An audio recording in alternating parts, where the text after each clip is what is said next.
Assalamualaikum dan sahabat sejahtera. Saya ingin memperkenalkan diri saya. Nama saya Nur Ain Amal Imtiaz dan nombor betik saya ialah 2112223899. Hari ini saya ingin membincangkan satu tajuk, iaitu sumbangan tenaga buruh mengikut jantina dalam sektor pembuatan Malaysia bagi tahun 2010 hingga 2020. Tenaga kerja yang berkemahiran amat diperlukan dalam menjana pertumbuhan dan pembangunan ekonomi negara untuk merealisasikan matlamat Malaysia untuk menjadi sebuah negara yang maju menjelang tahun 2020. Sektor pembuatan adalah sektor utama yang turut memberi sumbangan kepada pendapatan negara di samping sektor perkhidmatan dan pembinaan juga turut memberi sumbangan tersebut. Pertumbuhan sektor pembuatan telah menjana kepada pembangunan ekonomi negara. Aktiviti menghasilkan barang dan perkhidmatan dalam sektor pembuatan juga turut terlibat. Pembuatan berasaskan sumber dan bukan berasaskan sumber merupakan salah satu faktor dalam sektor pembuatan. Selain itu, output, pasaran produk merupakan pasaran yang menjual beli barang-barang hasil pengeluaran iaitu dalam bentuk barang siap atau barang akhir. Input iaitu pasaran faktor pengeluaran merupakan interaksi permintaan dan penawaran terhadap barang melalui satu proses produksi iaitu barang tambang, hasil pertanian, tanah, tenaga buruh dan modal. Tenaga buruh merupakan penduduk di sebuah negara yang berumur dari 15 hingga 64 tahun yang sedang bekerja atau aktif mencari pekerjaan, tidak termasuk pelajar, suri rumah atau orang kelainan upaya OKU. Kajian ini telah mengemukakan dua objektif utama iaitu arah aliran tenaga buruh mengikut jantina di Malaysia dalam sektor pembuatan dari tahun 2010 hingga tahun 2020. Objektif kedua ialah sumbangan tenaga buruh mengikut jantina dalam sektor pembuatan di Malaysia dari tahun 2010 hingga tahun 2020. Skop kajian ini dibuat dalam tempoh masa 10 tahun iaitu dari tahun 2010 hingga tahun 2020. Berdasarkan kajian, jumlah arah aliran tenaga buruh mengikut jantina lelaki dalam sektor pembuatan pada tahun 2019 menunjukkan jumlah yang paling tinggi iaitu seramai 1,615,500 orang, manakala jumlah aliran tenaga buruh mengikut jantina perempuan dalam sektor pembuatan pada tahun 2018 menunjukkan jumlah yang paling tinggi iaitu seramai 959,700 orang. Akhir sekali, peratusan sumbangan tenaga buruh mengikut jantina lelaki dalam sektor pembuatan yang paling tinggi ialah pada tahun 2012 iaitu sebanyak 64.04%, manakala peratusan sumbangan tenaga buruh mengikut jantina perempuan dalam sektor pembuatan yang paling tinggi ialah pada tahun 2018 iaitu sebanyak 39.99%. Sekian, terima kasih. Assalamualaikum, nama saya Nur Zanira, nombor matrik saya 2112232218. Hari ini saya akan membentangkan bahagian saya iaitu metodologi kajian. Metodologi kajian adalah kaedah kajian yang digunakan dalam menyediakan kajian ini. Kaedah kajian ini bertujuan untuk mendapatkan maklumat mengenai objektif kajian pertama, objektif kajian kedua dan membantu menyelesaikan kajian ini secara keseluruhannya. Kaedah kajian yang digunakan ialah kaedah analisis data, kaedah pemrosesan data dan juga data sekunder. Data sekunder yang digunakan ialah sumber internet. Tajuk kajian ini ialah sumbangan tenaga buruh mengikut jantina dalam sektor pembuatan di Malaysia dari tahun 2010 hingga tahun 2020. Melalui kajian ini, didapati bahawa arah aliran tenaga buruh bagi lelaki dan perempuan adalah tidak konsisten, iaitu meningkat dan menurun. Data sekunder. Data sekunder adalah data yang dikumpulkan oleh pengkaji iaitu merujuk kepada sesuatu bahan rujukan. Data sekunder ini dikumpul untuk tujuan menjawab persoalan kajian yang dijalankan oleh pengkaji. Internet. Sumber internet adalah kaedah utama yang digunakan oleh pengkaji. Antara laman sesawang yang diakses untuk memperoleh maklumat adalah seperti di link pautan di atas. Data yang digunakan untuk mengenal pasti sumbangan tenaga buruh mengikut jantina dalam sektor pembuatan di Malaysia dari tahun 2010 hingga tahun 2020 dan untuk mengkaji arah aliran tenaga buruh mengikut jantina dalam sektor pembuatan di Malaysia dari tahun 2010 hingga tahun 2020 adalah diperoleh daripada laman sesawang Department of Statistics e-Statistik Malaysia. Kaedah analisis data.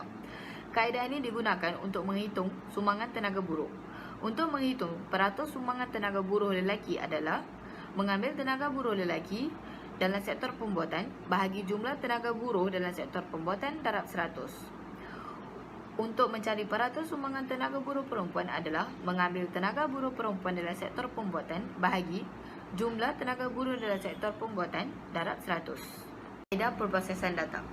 Pengkaji telah menggunakan data yang diperoleh dan mempersembahkan data yang diperoleh tersebut dalam bentuk jadual dan graf. Melalui jadual dan graf tersebut, pengkaji telah menganalisis arah aliran tenaga buruh mengikut jantina dalam sektor pembuatan di Malaysia dari tahun 2010 hingga tahun 2020. Graf yang digunakan adalah graf bar. Graf bar tersebut digunakan untuk mempersembahkan sumbangan tenaga buruh mengikut jantina dalam sektor pembuatan di Malaysia dari tahun 2010 hingga tahun 2020. Sekian daripada saya. Selamat sejahtera Dr. Norazila. Saya Hartiniana Purba Wasudewan, nombor metrik 2112222360. Saya akan membentangkan bahagian saya iaitu analisis. Berdasarkan Raja 1 didapati bahawa arah aliran tenaga buruh mengikut jantina dalam sektor pembuatan di Malaysia tidak konsisten iaitu meningkat dan menurun dari tahun 2010 hingga tahun 2020. Dari tahun 2014 hingga tahun 2017, tenaga buruh lelaki meningkat berterusan dari 1,409,500 orang ke 1,525,500 orang. Manakala tenaga buruh perempuan juga meningkat berterusan dari 856,500 orang ke 987,600 orang pada tahun 2017. Hal ini mungkin disebabkan salah satu faktor adalah faktor umur yang dalam kalangan 25 hingga 54 tahun lebih mencenderung dalam menyertai pasaran buruh. Pada tahun 2019, tenaga buruh lelaki meningkat dari 1,500,300 orang ke 1,615,500 orang. Tetapi pada tahun 2020, jumlah itu menurun ke 1,503,700 orang. Tenaga buruh perempuan menurun berturut-turut pada tahun 2019 dan tahun 2020 dari 996,500 orang ke 994,300 orang. Pada pendapat kami, penurunan ini mungkin disebabkan akibat daripada COVID-19 yang menyebabkan tenaga buruh menganggur dan terpaksa untuk menutup kilang bagi sementara masa. Berdasarkan raja ini, secara keseluruhan, sumbangan tenaga buruh lelaki adalah dalam lingkungan 60% hingga 65%, manakala peratus sumbangan tenaga buruh perempuan adalah dalam lingkungan 35% hingga 40%. Peratus sumbangan tenaga buruh lelaki adalah lebih tinggi berbanding dengan tenaga buruh perempuan dalam sektor pembuatan. Hal ini mungkin disebabkan perbezaan pendapatan, iaitu membayar gaji lebih kepada pekerja lelaki berbanding dengan pekerja perempuan.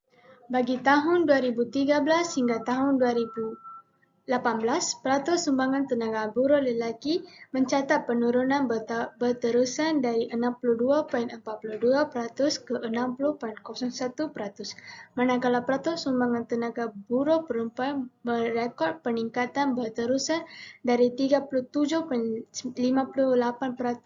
ke 39.99% pada tahun 2013 hingga 2018. Hal ini mungkin disebabkan faktor pencapaian pendidikan tertiar yang menyebabkan untuk menyertai dalam pasaran buruh terutama dalam sektor pembuatan.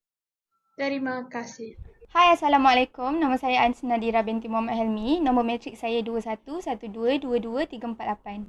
Saya akan memberitahu apakah rumusan dan cadangan untuk kajian kami. Secara keseluruhannya, arah aliran tenaga buruh mengikut jantina menunjukkan aliran yang tidak konsisten pada tahun 2010 hingga tahun 2020. Tenaga buruh mengikut jantina di sektor pembuatan yang tertinggi dicatatkan pada tahun 2019, manakala tenaga buruh mengikut jantina di sektor pembuatan yang terendah dicatatkan pada tahun 2013. Hal ini mungkin berlaku disebabkan krisis kewangan global yang teruk yang disusuli oleh kemelesetan global yang ketara. Seterusnya, peratus sumbangan tenaga buruh menunjukkan peratusan yang tidak konsisten. Hal ini kerana sekiranya kita lihat pada carta menunjukkan peratusan naik turun dari 2010 hingga tahun 2020. Pada tahun 2012, mencatatkan peratusan yang paling tinggi iaitu 64.04% dan peratusan yang terendah dicatatkan pada tahun 2018. Bagi sumbangan tenaga buruh untuk jantina perempuan pula menunjukkan peratusan yang meningkat berterusan pada tahun 2010 hingga tahun 2020. Peratusan tertinggi yang dicatatkan bagi sumbangan tenaga buruh wanita iaitu pada tahun 2020 dengan peratusan sebanyak 39.80%, manakala peratusan terendah telah dicatatkan pada tahun 2012. Terdapat beberapa cadangan yang kami ingin kemukakan bagi kajian ini. Untuk cadangan pertama, kerajaan harus memainkan peranan dalam mengambil tindakan untuk mengatasi masalah yang wujud berkenaan masalah yang akan menyukarkan perkembangan aktiviti negara dan ianya merupakan salah satu usaha bagi memperkembangkan produktiviti dalam sektor pembuatan negara Malaysia. Selain itu, pihak kerajaan juga perlu memberikan penumpuan dalam melatih dan melahirkan lebih ramai yang mahir dalam guna tenaga dan yang berkemahiran tinggi. Hal ini kerana guna tenaga yang berkualiti, cekap dan mahir di sektor pembuatan akan menjadikan keluaran yang dikeluarkan berkualiti tinggi sehingga dapat memenuhi permintaan pasaran. Bukan itu sahaja, dengan meningkatkan kemudahan infrastruktur juga merupakan salah satu cadangan bagi meningkatkan jumlah guna tenaga dalam sektor pembuatan di Malaysia. Infrastruktur yang selesa dan baik akan membantu untuk memudahkan segala proses pembuatan yang akan dilaksanakan. Dengan kewujudan teknologi yang baharu juga akan dapat menghasilkan kepelbagaian untuk ekonomi negara. Penggunaan teknologi yang baharu akan melahirkan idea-idea yang baharu dan sekaligus dapat meningkatkan lagi peratusan sumbangan guna tenaga di Malaysia. Sekian daripada saya, terima kasih.